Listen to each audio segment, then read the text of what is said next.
On to mining news now. Diversified coal and energy group Exxaro Resources reported some resilient performance in their first 6 months of 2021. But railway problems at Transnet Freight Rail meant the miner saw coal exports down 34% at a time that China is hungry for South African coal. I caught up with Exxaro CEO Mxolisi Mgojo on this and his views on the country's vaccination rollout.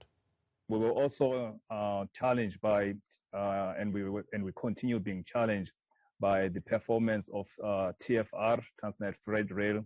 But in spite and despite of all those challenges, we were able to, at least increase our revenue by 8% compared to the first half of the same period last year.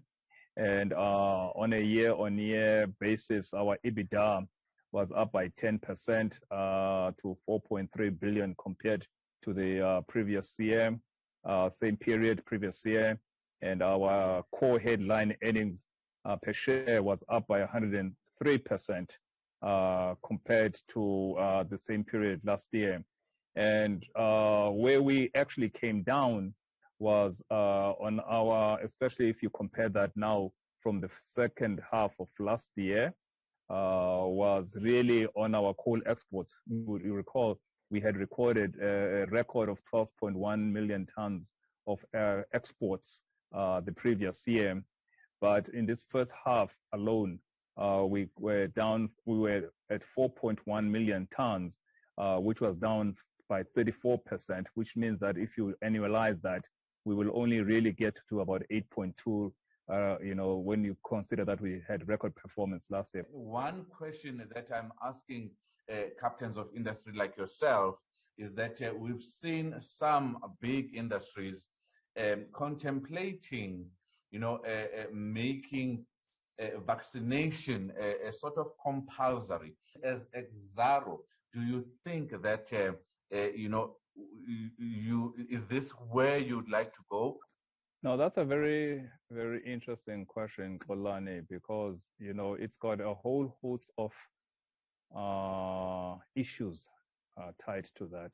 There's issues of human rights. There are issues of freedom of, of association. And therefore, in responding to this challenge or this issue, let's call it, we are trying to look at it collectively as an industry to say how are we going to respond to this as a mining industry,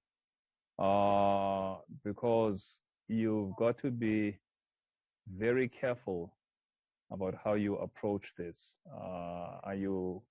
There's one aspect which says that when you are in a position where you could be endangering other people, you maybe need to be moved to another area. But at the same time, can you actually force a person, to administer a vaccine? Can you actually force them and discipline them for that?